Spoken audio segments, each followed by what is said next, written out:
इसलिए आपने जो है वो आज मीडिया को इनवाइट किया है। आज 49 दिन महाबोधि महाविहार मुक्ति आंदोलन को बीटी एक्ट 1949 को रद्द कराने के लिए बोध गया में 49 दिन से धरना प्रदर्शन चल रहा है।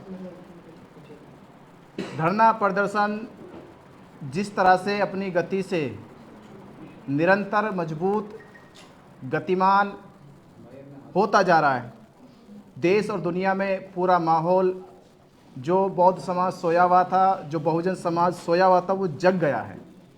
उससे भी याद आने लगी है सम्राट अशोक की, उससे भी याद आने लगी है कि भारत में बौद्धों की विरासत का अस्तित्व किस तरह से खतरे में है।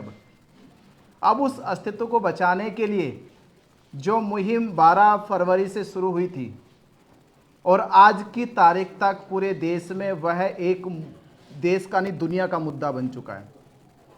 आंदोलन के 4 स्टेप को हमने देखा कि पहला ज्ञापन हमने दिया, मुख्यमंत्री के नाम भेजा, राष्ट्रपति के नाम भेजा, प्रधानमंत्री के नाम भेजा। ज्ञापन देने के बाद जब बौद्धों की आवाज़, बौद्ध भिक्षुओं की आवाज़, पूरी दुनिया के बौद्धों की आवाज़ को जब सुना नहीं गया, अनसुना कर दिया गया, तब 12 फरवरी को बोध गया की पावन धरती पर जहां महाबोधि महाविहार बीटी एक्ट के नियंत्रण से 4 हिंदुओं को सौंप दिया गया, वहां पर आंदोलन धरना प्रदर्शन चल रहा है।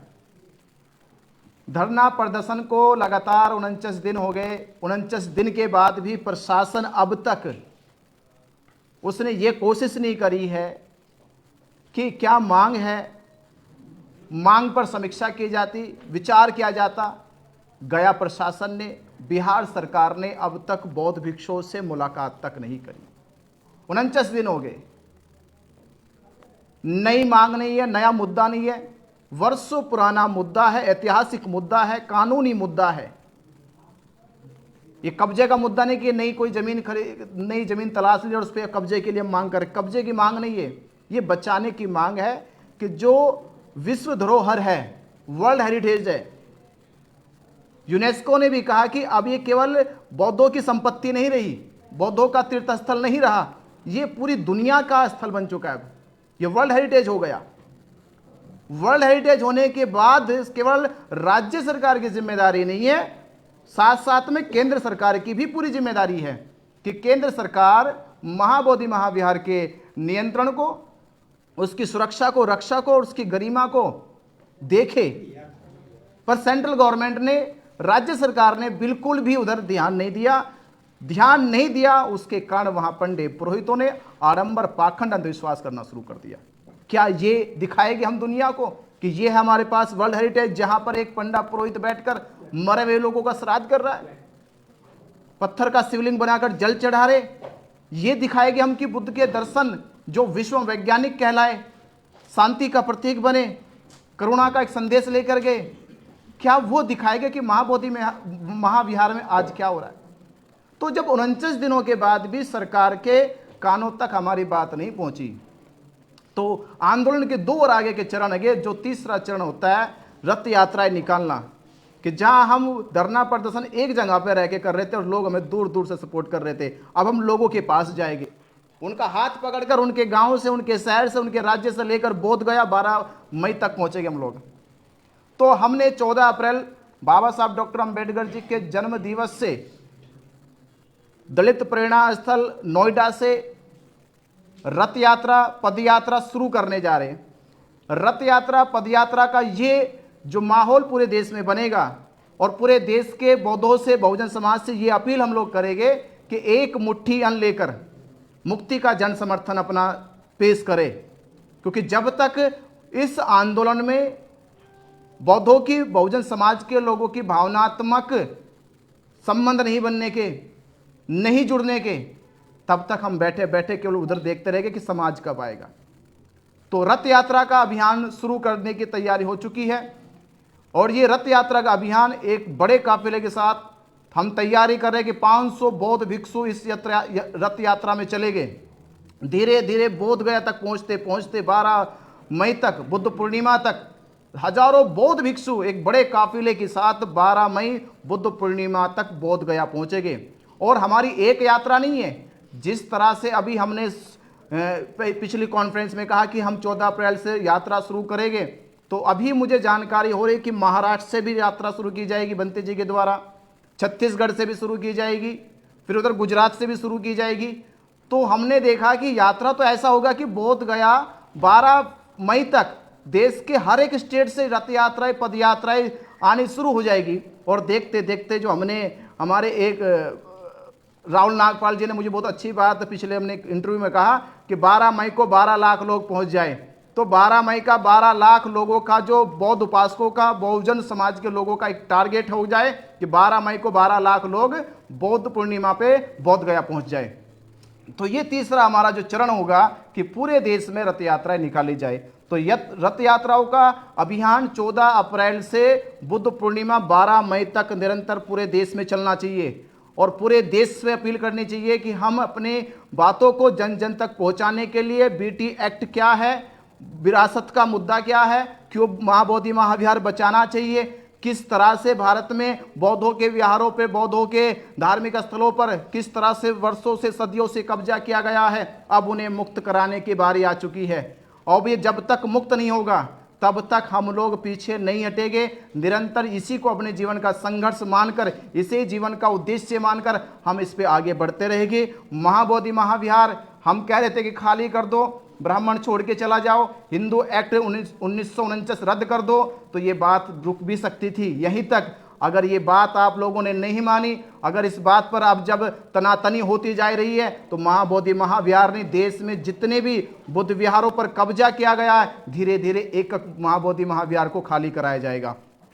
तो ये हमारी कॉन्फ्रेंस इसी माध्यम और इस विषय को लेकर की गई कि आप सभी के माध्यम से इस देश के भीतर जिस तरह से बौद्धों की आस्था के साथ खिलवाड़ हो रहा है, 76 साल लगातार हो गए हैं। इन 76 सालों में सरकार ने और देश के वो मजबूत और बड़े हिंदू संगठन जो कहते हैं कि हम देश में समरसता बनाना चाहते, समानता बनाना चाहते, आज वो समरसता और समानता बनाने वाले हिंदू संगठन कहाँ हैं? कहाँ है मोहन भागवत जो बार बार कहते हैं कि बौद्धों के लिए तो हमारा दरवाजे खुले हुए हैं, बौद्धों के लिए तो हम साथ साथ खड़े हैं। तो मोहन भागवत जी, आज आपका बयान क्यों नहीं आ रहा? 49 दिन से बौद्ध भिक्षु धरना पे बैठे हैं, 49 दिन से प्रतीक्षा कर रहे कि सरकार कुछ करे। देश के वो जो बड़े संगठन है, आरएसएस है, जो बार बार बुद्ध का नाम लेकर दुनिया में अपने आप को जो सम्मान पाने का जो काम करते हैं, तो कुछ सम्मान यहाँ बौद्ध भिक्षुओं को भी मिलना चाहिए, बौद्ध उपासकों को भी मिलना चाहिए, बौद्ध अनुयायियों को भी मिलना चाहिए। और आप लोगों को सबसे पहले पहल करनी चाहिए, क्योंकि आप लोग ही कहते आ रहे हैं कि भारत में जब तक बुद्ध रहेंगे तब तक भारत रहेगा। तो बुद्ध की धरोहर को तो छीना जा रहा है, बुद्ध के महाबोधि महाविहार पे तो कब्जा कर लिया गया है। तो आप तो भारत रहेगा नहीं रहेगा, यहाँ बुद्ध विहार पहले आपने उसका पूरा का पूरी गरिमा, उसकी सभ्यता संस्कृति को छीन लिया है। तो इस मुहिम के तहत यही हम कह रहे हैं कि सरकार से भी और हिंदू संगठनों से भी कि जल्द से जल्द या तो आप लोग कोई ना कोई इस पे पहल करें, अन्यथा ये होगा कि देश के भीतर जो पूरे देश को केवल हिंदू मुसलमान के चक्कर में देश को लड़ाने का काम किया गया है, भरमाने का काम किया गया है। असली मुद्दा तो ये था कि जो हजारों साल से ब्राह्मणों के साथ और बौद्धों के साथ होता रहा था, तो लड़ाई अब हिंदू मुसलमानों की नहीं है, अब ये लड़ाई ब्राह्मण और बौद्धों के बीच में चल रही है। तो जल्द से जल्द समझ जाए, जो लोग बेटी एक्ट के तहत मंदिर में घुसे बैठे हैं और जो अब तक बेटी एक्ट को निरंतर उसको असंवैधानिक रूप से लागू करे बैठे हैं, उसको रद्द कर दे, अन्यथा यही होगा पूरे देश में कि बौद्ध और ब्राह्मण आमने सामने होंगे। मंत्री जी, सवाल जो है वो निकल करके आता है, मंत्री जी आप भी अगर आप बेहतर बता सकें तो, कि अभी रामदास आठवले साहब जो है वो भारत सरकार में मिनिस्टर हैं, अब वो गए थे और उन्होंने वहाँ पर कुछ अपना सहयोग भी दिया और वो नीतीश कुमार से भी मिले हैं। तो उस मुलाकात के क्या कुछ नतीजे आपको लग रहे हैं कि कुछ निकलेंगे? नीतीश कुमार जी ने आश्वासन दिया है कि हम इसको गंभीरता से लेंगे। देखिए, पहली बात तो मैं एक बात बता दूं, हमारे बीसी के पार्टी के चीफ हैं थोल तिरुमावलवन और उनके एक और सांसद हैं रवि कुमार। वो दोनों लोग एक ज्ञापन उन्होंने देश के कानून मंत्री अर्जुन राम मेघवाल जी को दिया था, उनसे पर्सनली मिले थे और उन्होंने कहा था 1 हफ्ते के अंदर हम इसका समाधान करेंगे, चूँकि ये जायज़ मांग है। और उधर रामदास अठावले जी वहाँ पहुँचे, महाबोधि महाविहार धरना स्थल पर पहुँचे और उन्होंने भी आश्वासन दिया कि मैं नीतीश कुमार जी से मिलूंगा, राज्यपाल जी से मिलूंगा और इसका समाधान कराएंगे, लेकिन मुझे अभी तक कोई आउटकम उसका नज़र नहीं आता। और इसलिए नज़र नहीं आता क्योंकि जिनसे मांग कर रहे हैं उनके मन में ईमानदारी नहीं है, पवित्रता नहीं है।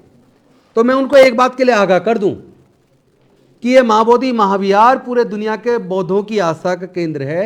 इस महाबोधि महाविहार पर तथागत बुद्ध को बोधि प्राप्त हुई थी, और वहाँ जिस तरह आप ऐसे काम कर रहे हैं, ऐसे आयोजन कर रहे हैं जो बुद्धिज्म के खिलाफ है, जो अंधविश्वास पाखंडवाद को बढ़ावा देते हैं।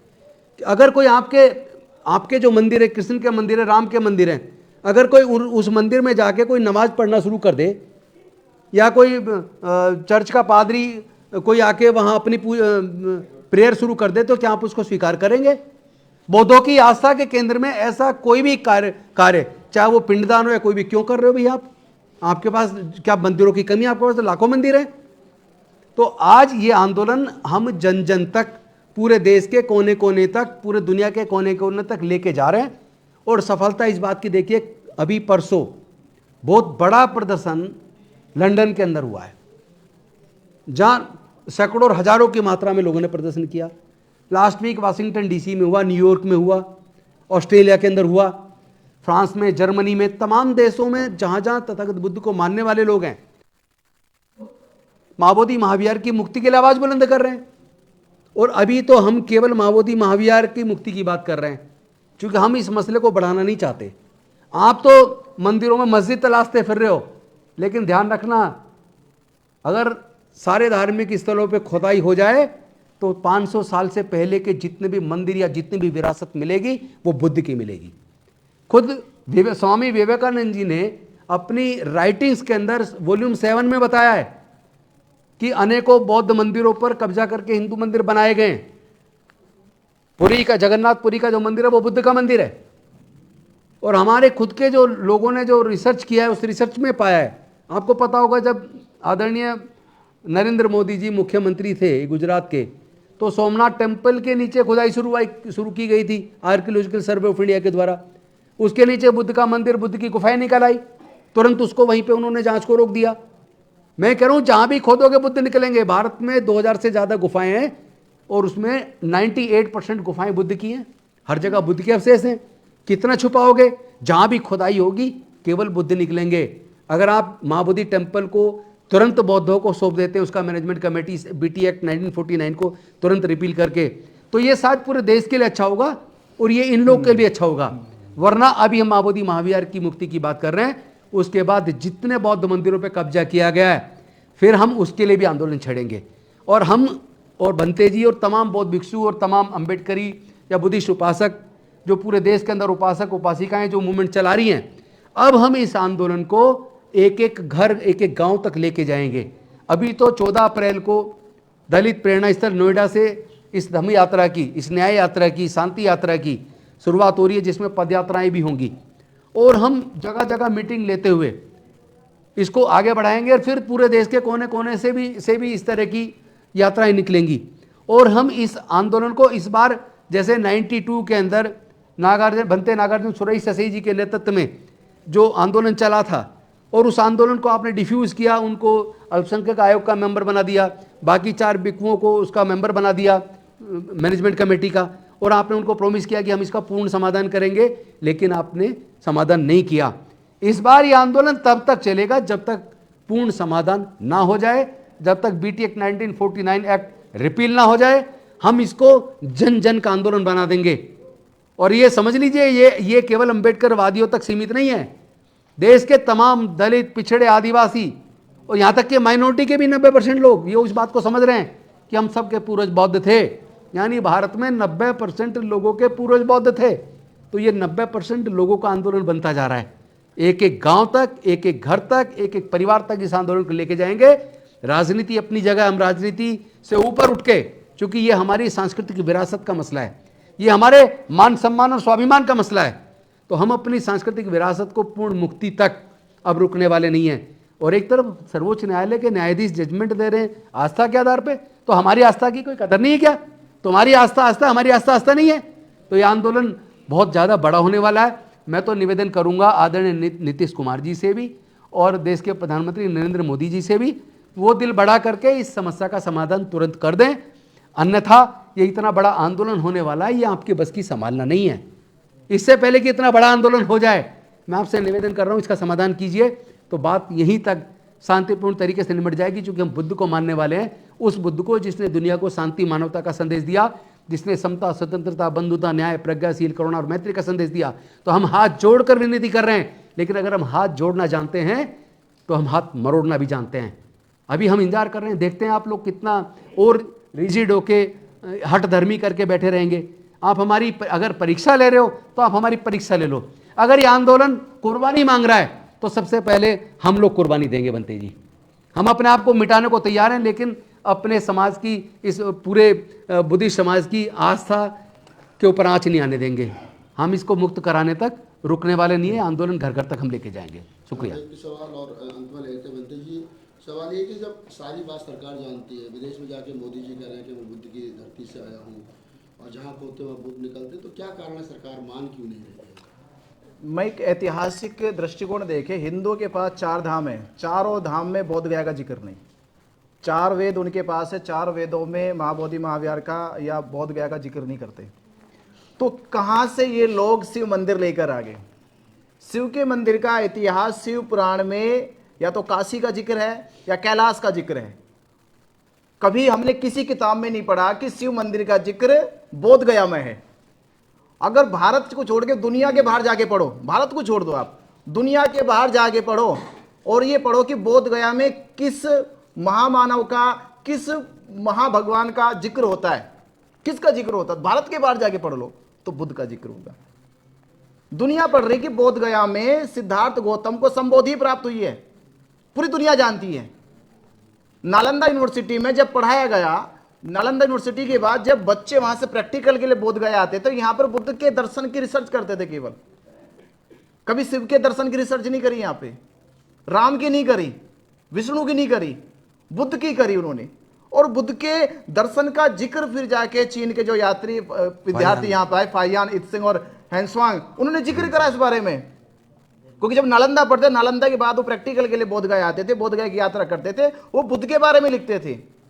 तो सरकार के पास जब पूरा एविडेंस है, पूरे साक्ष्य है और पूरी दुनिया मानती है, और यूनेस्को ने, आप ये तो इंटरनेशनल संस्था है, यूनेस्को ने पूरे सर्वे के साथ पुरातत्व विभाग से रिपोर्ट लेने के बाद यह सिद्ध कर दिया कि बोध गया धरती पर सिद्धार्थ गौतम संबोधि को प्राप्त हुए और यहां पर सम्राट अशोक ने महाबोधि महावीर की नींव धरी। और ये महाबोधि महावीर पूरी दुनिया के लिए पवित्र धर्म स्थल है, और ये केवल बौद्धों के लिए ना रह जाए, इसलिए पूरी दुनिया के लिए एक पवित्र स्थल बन गया। अब इससे बड़ा सबूत क्या चाहिए इन हिंदुओं को, कि इससे बड़ा सबूत ब्राह्मणों को क्या चाहिए? तो हमारा कहना यह है कि ये तो वही हुआ जिस प्रकार राम मंदिर का फैसला लोगों ने दिया, कहा कि ये पुरातत्व विभाग के साक्ष्य एक तरफ रख दो, और जो वहां पे अवशेष मिले वो भी एक तरफ रख दो, और जो भी सबूत आपने गवाही कराई वो भी एक तरफ रख दो। तो फैसला दे दिया कि भारत के लाखों करोड़ों हिंदुओं की भावना का मामला है, ये हिंदुओं के पक्ष में सुना दिया जाए। यही हुआ था 1949 में। बौद्ध है नहीं थे उस समय, ब्राह्मण लग रहे थे सामने। तो यहां मैं कहूंगा कि यहां हिंदुओं की भावना का नहीं, यहां डर ब्राह्मणों की भावना का है। यहां हिंदुओं की भावना का मामला भी नहीं, यहां भावना का डर है ब्राह्मणों की। तो पहले भी ब्राह्मणों से डर गए 1949 में, और फिर जब राम मंदिर का फैसला तो भी ब्राह्मणों से डर गए। अब सरकार से पूछना चाह रहे, क्या सरकार ब्राह्मणों के सामने पूरी तरह से लाचार, बेबस और कमजोर हो चुकी है? अगर कमजोर हो चुकी तो वो हाथ खड़ा करके कह दे कि हमसे ये नहीं हो रहा, ब्राह्मणों से जाके ले ले, तो हम ब्राह्मणों को अगले दिन बाहर निकाल देंगे। हम संविधान का पालन कर रहे, सरकार का सम्मान कर रहे, इस सम्मान की परीक्षा ना ली जाए तो हम आपसे ये कहेंगे, कानूनी प्रक्रिया में, संवैधानिक प्रक्रिया में, और पूरे बौद्धों की आस्था और सम्मान को देखते हुए और पूरी दुनिया की निगाहों को देखते हुए कि पूरी दुनिया किस तरह से बोध गया की ओर देख रही है, कि बोध गया की पावन धरती पर महाबोधि महाविहार को किस तरह से सम्राट अशोक ने 2300 वर्ष पूर्व इसकी नींव रख के पूरी दुनिया के लिए एक धर्म स्थल दिया, शांति का प्रतीक दिया।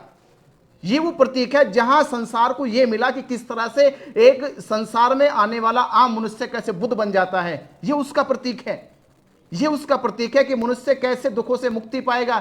ये वही जगह के जहां तथागत बुद्ध ने संसार के 4 आर्य सत्य जाने, ये 4 आर्य सत्य जानने के बाद आज संसार दुखों से मुक्ति खोज रहा है, मुक्त हुआ है। ये वही जगह जहां सिद्धार्थ गौतम बुद्ध बनकर संसार को विज्ञान का सूत्र दे रहे, प्रत्यक्ष समुत्पात, तब जाके संसार में विज्ञान पैदा हुआ। आप उस जगह पे ये कर्मकांड कर रहे हो जहां इतना बड़ा विशाल दर्शन तथागत बुद्ध ने दिया। आप वहां पर ये पंडों को बिठाकर, जिनको अभी तक दर्शन के बारे में, विज्ञान के बारे में, शिक्षा के बारे में, संस्कृति के बारे में बिल्कुल भी नहीं पता, क्या आप इतनी इतनी इतनी विराट, इतनी विशाल और इतनी पवित्र जगह पे ये कर्मकांड करा रहे हो? तो शर्म आने चाहिए सरकार को, शर्म आने चाहिए मोहन भागवत जी को, जो देश को जो समृद्ध बनाने की बात कर रहे थे, जो सशक्त बनाने की बात कर रहे थे। क्या ये सशक्त ऐसे बनेगा कि वहां पंडा बुद्ध के पूरे परिसर में बैठ के वहां ये पंडित पिंडदान करेंगे, जो पिंडा पराएंगे, जो शिवलिंग पर जल चढ़ाएंगे? क्या ऐसे देश हमारा सशक्त और वैज्ञानिक बनेगा?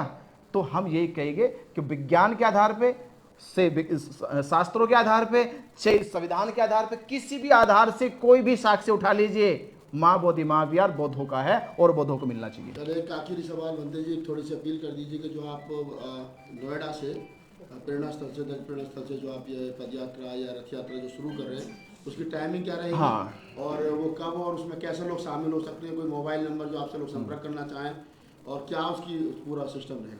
आप सभी देश के बौद्ध समाज से, बहुजन समाज से, जिस तरह से आंदोलन हमारा गति प्रगति होता जा रहा है, देश दुनिया तक फैल गया है, इसे और मजबूत करना है, इससे और यूनाइटेड करना है। और यूनाइटेड करने के लिए हमारे सभी बुद्धिजीवी, मंत्री जी के सहमति से, बंते जी की सहमति से, और भी बहुत सारे बुद्धिजीवी लोगों से सहमति से ये निर्णय लिया गया कि धरना प्रदर्शन के साथ साथ हमें एक जन जागृति अभियान चलाना चाहिए, एक शांति मार्च निकालना चाहिए, लोगों तक पहुंचना चाहिए।